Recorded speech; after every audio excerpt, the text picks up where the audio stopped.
hacer esta prueba no a las 28, sino a las 20 o a las 24 semanas y evaluar si la sensibilidad y la especificidad son buenas, ¿no? Se conservan o empeoran.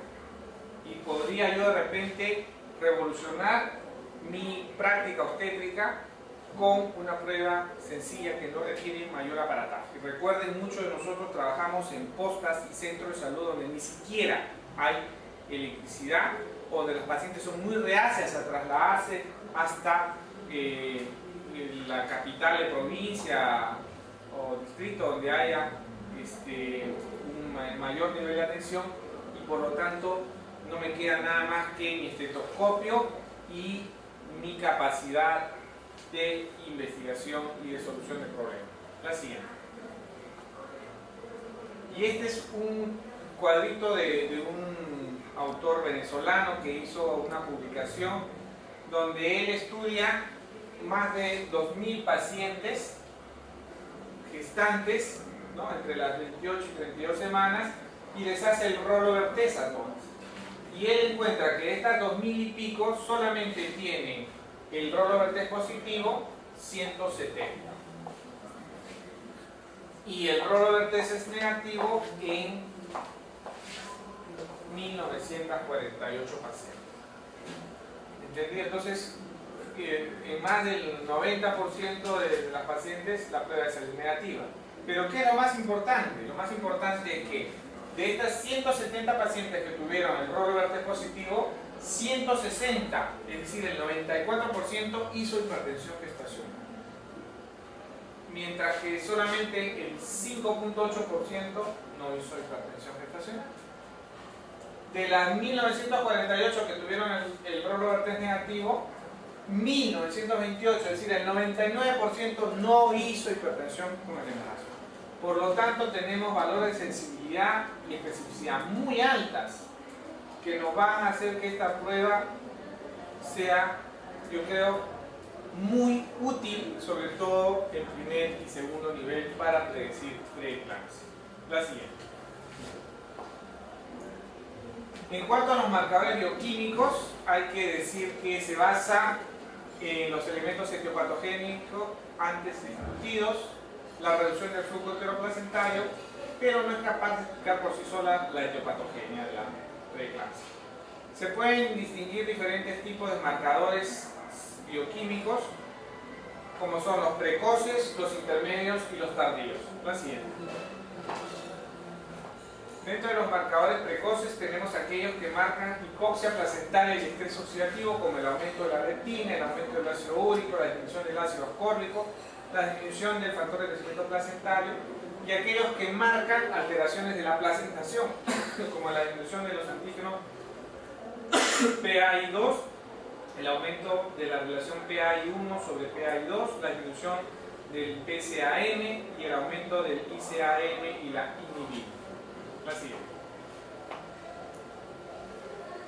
Dentro de los marcadores intermedios tenemos aquellos que marcan déficit de placentación, como son el aumento del TGF, tanto el B1 como B3, el aumento del PAI1 y la disminución del PAI2. Estos factores aparecen en la circulación materna como resultado de la disminución de la perfusión placentaria y activación del endotelio, y están presentes en el plasma o suero de la madre antes de que aparezcan los signos clínicos de la enfermedad, con bastante precoces. La siguiente. Y tenemos finalmente los marcadores tardíos, aquellos que marcan vasoconstricción, como el aumento de la neuroquinina B, del neuropéptido Y, el aumento del ET1 y el aumento del ADMA, que es la dimetilacimina asimétrica. Los que marcan compensación por vasoconstricción, como el aumento del óxido nítrico, los que marcan alteración funcional del endotelio, como el aumento de la interleuquina 12, el factor de necrosis tumoral alfa, la interleuquina 6, el TCAM1, y aquellos que marcan alteración de la función renal, como el aumento del ácido úrico. La siguiente. Pasamos entonces a un nuevo grupo de pruebas que intentan predecir la preeclampsia. De todos los que hemos visto en nuestro medio, lamentablemente no hacemos metilacimina, no hacemos interleuquina, no hacemos ninguno de estos marcadores bioquímicos descritos. Pero sí podemos hacer, y en realidad hacemos, Doppler de arterias uterinas. ¿Por qué? Porque en los últimos años ha habido una disminución considerable en los costos de los equipos de ultrasonido, haciendo que hayan hoy en día disponibles equipos portátiles hasta $6.000, algo antes impensable, ¿no? Y por lo tanto se puede hacer Doppler, ¿no? Desde el primer trimestre del embarazo. Los hallazgos Doppler de las arterias uterinas en mujeres no embarazadas o en el primer trimestre consisten en velocidades diastólicas finales bajas, que eso quiere decir que hay un P aumentado, es decir, hay aumento de la resistencia todavía a nivel vascular, y una incisura protodiastólica temprana o notch. La persistencia de estos hallazgos más allá de las 24 semanas se ha asociado con una inversión trofoblástica inadecuada. La siguiente. Esto es una gráfica donde se ve cómo es una arteria espiral, ¿no? En una mujer no embarazada, cómo va ocurriendo los cambios de remodelación con la primera oleada trofoblástica y cómo queda al final de la segunda oleada trofoblástica la remodelación que llega hasta el miometrio, ¿no? La porción miometrial de estas arterias espirales. La siguiente. Entonces ya hemos visto las dos oleadas en el primer trimestre y en la segunda. La siguiente. La siguiente. La siguiente. La siguiente. Y en cuanto a lo que es la predicción a través del Doppler, ¿no? Hay que decir que existen diversos índices Doppler de la arteria uterina, los mismos que van a tener exactitud predictiva bastante variable. La siguiente. Entonces vamos a ver todo lo que se ha estudiado. Se ha estudiado la relación pico sistólico sobre velocidad diastólica temprana, velocidad diastólica sobre velocidad sistólica, pico sistólico, velocidad diastólica, índice sistodiastólico o notch unilateral, diástole sobre sístole al revés del anterior. La siguiente. Cualquier notch unilateral, notch bilateral, notch unilateral, índice de profundidad del notch, todos ellos se han estudiado. La siguiente. Y hoy en día se están usando los índices de pulsatilidad y de resistencia. Entonces, índice de pulsatilidad, que es el pico sistólico menos el flujo diastólico final sobre la velocidad promedio, ¿no? Se usa combinado con notching o sin notch, ¿no? La siguiente. Y de los valores de los índices, ustedes ven en la serie de autores, cada uno de ellos ha propuesto sus puntos de corte. Nosotros tomamos para el primer trimestre los trabajos de Martin y colaboradores del grupo de Nicolaides, que nos habla de un IP promedio bilateral mayor de 2.35, y para las 20 a 24 semanas tomamos el trabajo de Papagiorgio, publicado el mismo año, del mismo grupo de Nicolaides, que toma un IP promedio mayor de 1.63. La siguiente. La siguiente. Esa es la fórmula para que vean cómo se calcula el logaritmo, que no nos interesa. Y estos son valores de algunos otros autores de R promedio. La siguiente. Tenemos trabajos sobre Doppler de uterinas en el Perú. Este es un trabajo del doctor Requinosa y la doctora Elizabeth Cramp, publicado en el año 2001 en el Journal Blanco, donde nos pone cómo son los Doppler de la arteria uterina desde las 14 hasta las 40 semanas, tanto a nivel del mar como a gran altitud, 4.300 metros sobre el nivel del mar, Cerro del Paso. La siguiente. Hay incluso una revisión sistemática que ha sido publicada en la revista Canadian Medical Association Journal del año 2008, en la cual se identificaron 74 artículos con un total de 79.547 pacientes hasta abril del año 2006. De estos, 69 eran estudios de cohorte, 3 ICAS y 2 estudios caso control. La siguiente. La edad gestacional al momento de la prueba en esta revisión era menos de 6 semanas, en el primer trimestre 7 artículos y en el segundo trimestre 67 artículos. Según el tipo de estudio, habían 50 artículos prospectivos, 10 retrospectivos y 14 no se pudo definir el momento de realización. Y en cuanto al tipo de preeclampsia estudiada en esta revisión, 47 artículos estudiaron preeclampsia leve y 32 artículos preeclampsia severa. La siguiente. Y estas son las conclusiones. Aquí vemos la predicción de preeclampsia mediante el Doppler en mujeres de bajo riesgo, ¿no? Y vemos acá como en el segundo trimestre, preeclampsia total, es decir, leve y severa, el mejor índice era el IP con Notch, ¿no? Un estudio con 1.780 mujeres y nos daba una sensibilidad promedio, 23%, pero una especificidad muy alta, 99%. ¿Qué quiere decir esto? Que cuando teníamos esto positivo, solo 23% desarrollaban preeclampsia, pero cuando era negativo, 99% no desarrollaba preeclampsia. Entonces, el Doppler nos sirve para saber qué mujeres tienen muy poco riesgo, ¿no?, de desarrollar preeclampsia.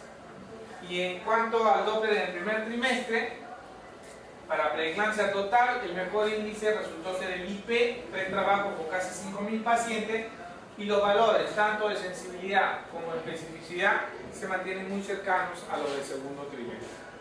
La siguiente. Esto es lo mismo para mujeres de alto riesgo, pero aquí notamos que la sensibilidad se incrementa notablemente. Cuando yo tengo mujeres de alto riesgo y le hago el Doppler, puedo detectar hasta 83% de las que van a hacer preeclampsia en el segundo trimestre y 91% de las que van a hacer preeclampsia en el primer trimestre. En conclusión, el Doppler de la arteria uterina predice más exactamente la preeclampsia en el segundo trimestre que en el primero.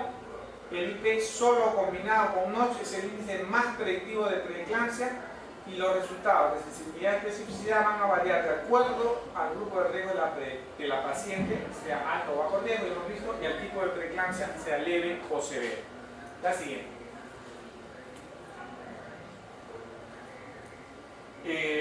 Esto es para ver cómo se obtiene el Doppler, tanto por vía transvaginal como por vía abdominal, en el primero o segundo trimestre, y se puede obtener, vean, según Papa Giorgio, hasta el 95% de los pacientes. La siguiente. Esto es por vía abdominal para que ustedes vean cómo se ve claramente esta arteria que cruza las arterias ilíacas de la arteria uterina.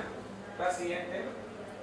Y estos son los valores normales que estamos utilizando en la unidad de medicina fetal y que proponemos que es entre las 11 y 14 semanas el IP menor de 2.35 y entre las 24 semanas el IP menor de 1.65. La siguiente. Esta es la tabla de MINRA en el año 2001, donde ustedes pueden ver, de Martin, perdón, el trabajo en el primer trimestre, donde consideran mayor de 2.35 y 3.000 pacientes, solamente 5% tienen este valor por encima de 2.35. Y vean, para preeclampsia la sensibilidad 27% y la especificidad 95%. La siguiente. Y este es el de Papa Giorgio, en el segundo trimestre, mayor de 1.63 IP, en 5% de 7.851 pacientes. Igual, preeclampsia sola, la sensibilidad 24%, la especificidad 95%. ¿No? La siguiente. ¿Cuál es la utilidad entonces del Doppler en la preeclampsia? Va a predecir el riesgo de preeclampsia, pero también va a predecir el riesgo de RCIU y malos resultados neonatales como son mortalidad neonatal y morbilidad neonatal grave. La siguiente. Y esto es de la página web de la Fundación de Medicina Fetal sobre screening para preeclampsia. Lo importante es que la identificación precoz del grupo de alto riesgo de desarrollar preeclampsia es importante para futuros estudios que investiguen el papel potencial de las intervenciones farmacológicas desde el primer trimestre del embarazo para mejorar la placentación y reducir la prevalencia de la enfermedad. La siguiente. Esto es sobre el tamizaje de preeclampsia. Hay un riesgo paciente específico que se puede predecir mediante combinación de factores en la historia materna, como son grupo étnico, índice de masa corporal, historia familiar de preeclampsia, y las siguientes mediciones entre las semanas 11 y 13, la presión arterial materna, el índice de pulsatilidad, los niveles séricos de proteína A y los niveles séricos de factores de crecimiento placental. Y en cuanto al Doppler de las arterias uterinas, que ya hemos visto, esto es como se ve en una arteria uterina con notch, ¿no? En el primer trimestre, la siguiente. Y finalmente, sobre factores angiogénicos circulantes, ya hemos visto sobre el SFMT1, el factor de crecimiento plaquetario, el factor de crecimiento vascular endotelial y la endourina, que lamentablemente no se hace en nuestro medio. La siguiente. Muy bien, pasamos rápidamente al siguiente subtema, que es el de la prevención de la prevención.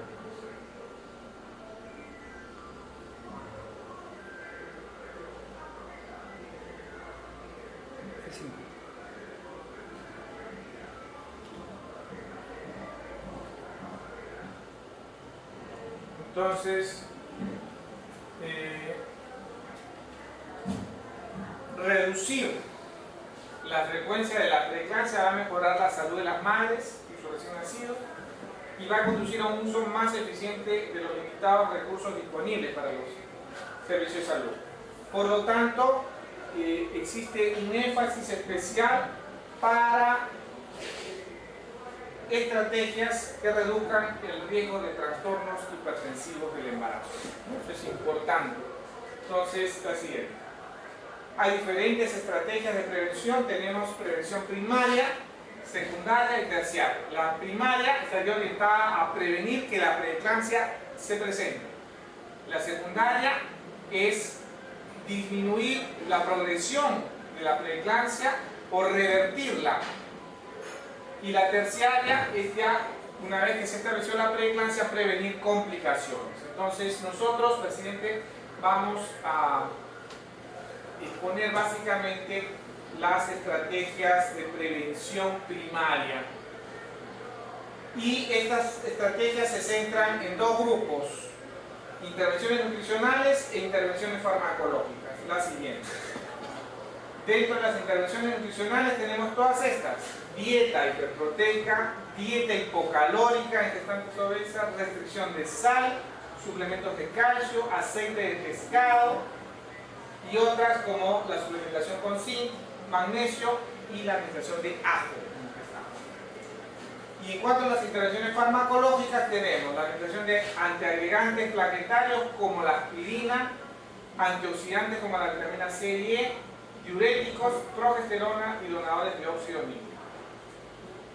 Todas estas son revisiones sistemáticas que están publicadas en la biblioteca Cochrane y vigentes a la fecha. Tenemos, por ejemplo, en cuanto a dieta hiperproteica, la suplementación con aporte de proteínas equilibrado o alto es poco probable que sea beneficiosa, pero puede dañar al lactante. Por lo tanto, la siguiente no se aconseja su uso. La siguiente. En cuanto a dieta hipocalórica en gestantes obesas, la conclusión es que la restricción proteico-energética embarazadas con sobrepeso o con gran aumento de peso es poco probable que sea beneficiosa y puede dañar al lactante, ¿no? La siguiente. Son dos estudios, pero el problema es que son con muy poquitas pacientes, por lo tanto no es ninguna conclusión válida. La siguiente. En cuanto a la restricción de sal, sobre todo sal dietética o sal de la dieta, ¿no?, para la prevención de la preeclampsia y sus complicaciones, no hubo pruebas suficientes para establecer conclusiones confiables acerca de los efectos de la recomendación de reducir la ingesta de sal dietética. La siguiente. Entonces, también pocos estudios con pocas pacientes, solamente 300 pacientes. La siguiente. En cuanto a suplementos de calcio, esta es la publicación de Hofmeier, Atala y Lilia Duley. Al parecer, los suplementos de calcio reducen casi al lactar el riesgo de preeclampsia y reducen la aparición infrecuente del resultado compuesto muerte o morbilidad grave. No hubo otros beneficios claros ni daños. Por lo tanto, de todo lo que revisamos en la intervención nutricional, esto sería lo único que, a la luz de las evidencias, nos da alguna esperanza en lo que es prevención de la preeclampsia. La siguiente, ¿no? Aquí sí hay muy buena cantidad de trabajos, vean, hay hasta 7.300 pacientes, en los grupos de bajo riesgo, en los grupos de alto riesgo hay pocas pacientes, pero en total entre ambos grupos llegan a 7.578 pacientes. La siguiente. Cuando entonces hablamos de dar calcio, viene la otra pregunta, porque muchas veces no, o sea, sabemos qué dar, pero no sabemos ni cómo ni cuánto. Y es como cuando uno va a cocinar. Si uno quiere hacer una causa, ¿no? Sabe que lo tiene que hacer con papa, pero luego viene, ¿qué tipo de papa? Papa blanca, papa amarilla, papa guayo, papa tomasa, papa... Y si uno usa la papa incorrecta, le va a salir una causa fea. Es lo mismo. Si uno usa muy poco calcio, no va a dar resultado y al final uno va a decir el calcio no sirve. Pero no es que el calcio no sirva. Lo que no sirve es el médico o el profesional de salud que no supo dar la dosis adecuada. Y las dosis adecuadas son 500 miligramos de calcio 3 veces al día. Entonces, 1.500 miligramos, algunos hablan hasta de 2.000 miligramos de calcio al día, serían los que podrían tener efecto en reducción de la presión arterial. Si yo solamente doy una tabletita de 500, no estoy dando nada y no puedo achacar a que el calcio es inefectivo.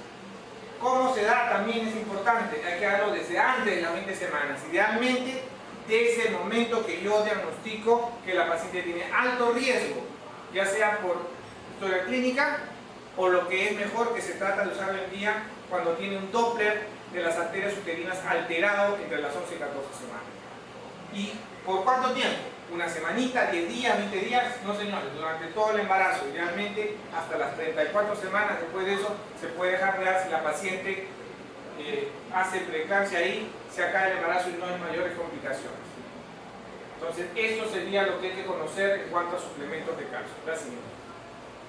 En cuanto a aceite de pescado, no hay suficientes pruebas para apoyar el uso sistemático durante el embarazo de estos suplementos de aceite marino u otros precursores de prostaglandina para reducir el riesgo de preeclampsia, parto pretérmino, bajo peso al nacer o tamaño pequeño para la gestacional. Y esto nuevamente es una revisión sistemática publicada en la biblioteca Cochrane. La siguiente. Pocos trabajos, 800 pacientes, 4 trabajos. La siguiente. Zinc. No hubo pruebas convincentes de que la administración de suplemento de zinc disminuye el riesgo de preeclampsia. ¿Entendió? Otra publicación de la biblioteca Cochrane. La siguiente. La siguiente. Magnesio. No hay suficientes pruebas de alta calidad para indicar que los suplementos de magnesio dietarios durante el embarazo son beneficiosos. No existe efecto aparente en la prevención de preeclampsia a dosis de 365 a 500 miligramos por día. Biblioteca Cochrane. La siguiente. Pero nuevamente 2 trabajitos, muy pocos pacientes. La siguiente. En cuanto a ajos, tampoco existen pruebas suficientes para recomendar la mayor ingesta de ajo para la prevención de preeclampsia y sus complicaciones. Se necesitan ensayos aleatorios, amplios adicionales, antes de hacer cualquier recomendación para la práctica clínica. También publicado en la biblioteca Cochrane. Y hasta aquí lo que son intervenciones nutricionales. Ahora la siguiente, ya viene la siguiente. Las intervenciones farmacológicas. Y a la cabeza de todas ellas, los agentes antiagregantes plaquetarios, dosis bajas de aspirina, y presentan beneficios moderados cuando se utilizan para la prevención de preeclampsia y sus consecuencias. Sin embargo, se necesita más información para evaluar qué mujeres tienen más probabilidades de beneficiarse, cuál es el mejor momento para comenzar el tratamiento y en qué dosis. Entonces, nuevamente, no solamente saber que la aspirina sirve, sino cuánto, cómo. La siguiente. Entonces, hay hasta 2 publicaciones en la biblioteca Cochrane sobre antiagregantes plaquetarios para la prevención y tratamiento de la preeclampsia. Esta es la de Knight y esta es la de Emilia Dulles. La siguiente. Y acá vean, también es con una muy buena cantidad de pacientes, 12.000, y en total 14.000, casi 15.000 pacientes, ¿no? De mujeres con riesgo moderado y mujeres con riesgo alto de preeclampsia. La siguiente. La siguiente.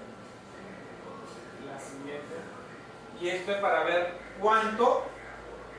Entonces lo que se recomienda son dosis bajas, menor o iguales a 75 miligramos por día, aunque hay quienes dicen que dosis mayores a 75 podrían tener mayor efecto y seguirían siendo seguras. En todo caso, deberían ser menores de 100 o hasta 100 miligramos al día. Como también a partir de las 12 semanas, es decir, inmediatamente se hace el Doppler de las arterias uterinas en el primer trimestre y se encuentra que es patológico, se puede sugerir. ¿Y hasta cuándo? Hasta las 34 semanas por lo menos. ¿En quiénes? Y aquí sí quiero recalcar que hay hasta 5 grupos que se han estudiado, la siguiente, y esta es una de las mejores revisiones sobre aspirina en baja dosis para la prevención de preeclampsia, publicado en el American Journal of Ginecología el año 2000. Según este autor, Hayward, la siguiente, la aspirina en el grupo de nulíparas de bajo riesgo no tiene ningún efecto, no debería recomendarse porque tiene un mínimo beneficio clínico. En cambio, las nulíparas de alto riesgo sí, pero requerirían mejores pruebas para encontrar estas nulíparas de alto riesgo. Entonces se propone que el Doppler de las arterias uterinas en el primer trimestre sea el elemento que permita. En el grupo de alto riesgo médico, la aspirina no debería tener indicación porque no tiene efecto demostrado sobre la aparición de preeclampsia. Y en aquellas que tienen alto riesgo obstétrico, sí tendría lugar su indicación. Las que tienen alto riesgo por embarazo múltiple, la recomendación de aspirina sería opcional y se requieren más estudios para evaluar su efectividad en este grupo. La siguiente. En cuanto a vitaminas antioxidantes, yo recuerdo acá el caso de una colega que estuvo gestando y una compañera de trabajo, también médico, le conseguía Prevencel, ¿no? Que es antioxidantes, vitamina E, para prevenir preeclampsia, ¿no? Con muy buena voluntad, queriendo ayudarla, protegerla, ¿no? Pero ella no sabía que años después se publicaría en la Biblioteca Cochrane una revisión sistemática que no recomienda la suplementación de rutina con antioxidantes para reducir el riesgo de preeclampsia, porque, vamos a ver la siguiente, en vez de prevenir cosas, las pacientes que se les suplementó vitamina antioxidantes tuvieron mucho riesgo de tener muerte fetal, muerte intrauterina, muerte neonatal. ¿Ya? Entonces, no solamente no es que no prevenga, sino que expone a otros riesgos, también expone al riesgo de RCIU, ¿no? Entonces, no sería recomendable, ¿no? La suplementación con esto durante el embarazo. La siguiente. Esto es, por ejemplo, antioxidantes versus placebo para preeclampsia, y vemos aquí que el riesgo relativo va de 0,51 hasta 1,6, es decir, Frozen 1 no habría un efecto protector y podría deberse solamente al azar. La siguiente.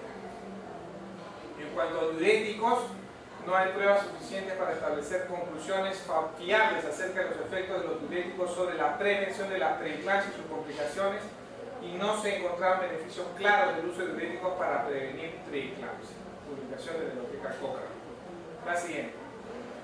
¿No? Pocos trabajos, es cierto, poca cantidad de pacientes. La siguiente. Y en cuanto a la progesterona, no existen pruebas suficientes para establecer conclusiones fiables sobre los efectos de la progesterona en la prevención de preeclampsia y sus complicaciones. Por lo consiguiente, no se debería utilizar con este fin en la práctica clínica actual, ¿no? Esto es también otra revisión sistemática. La siguiente.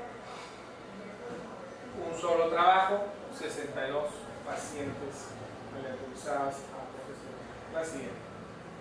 En cuanto a donadores de óxido nítrico, no hay tampoco pruebas suficientes para establecer conclusiones confiables acerca de si los donantes o los precursores del óxido nítrico previenen la preeclampsia y sus complicaciones. Nuevamente, publicación de la Biblioteca Cochrane. La siguiente. Pocos trabajos, poca cantidad de pacientes en cada uno de ellos. La siguiente. Como conclusión a la prevención de la preeclampsia, ninguna intervención ha demostrado con claridad presentar beneficios valiosos en la prevención de la preeclampsia desde el punto de vista clínico. Está por lo tanto abierto el campo a la investigación en la prevención de esta complicación del embarazo que tanta repercusión tiene sobre la salud de la madre y el recién nacido.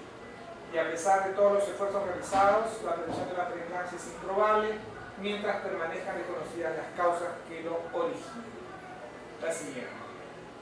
Bueno, antes de darles las gracias, decirles que de todo lo que hemos revisado, probablemente las dos únicas recomendaciones serían la administración de calcio a dosis de 1,5 gramos al día o la administración de aspirina en dosis de 75 miligramos por día.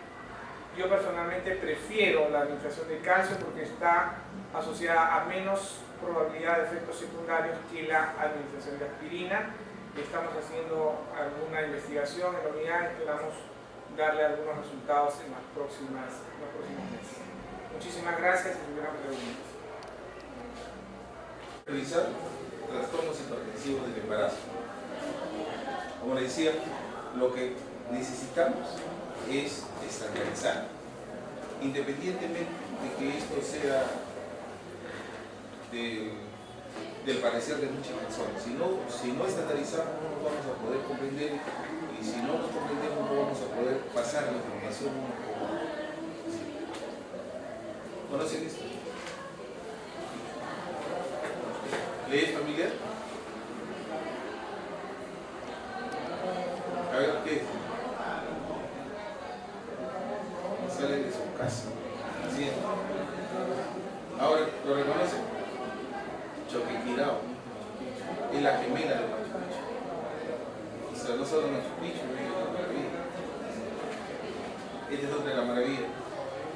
El Instituto Nacional Materno Perinatal, así pomposamente se llama siempre la maternidad del niño, la cuna de la obstetricia, ubicada en el área residencial de Barrio Salto,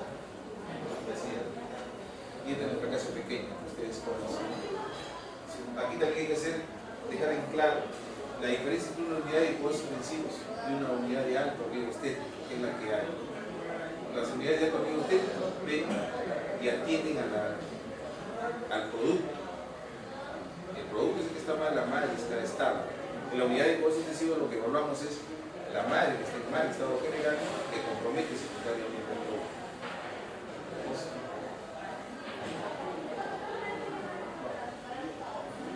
Bien, aquí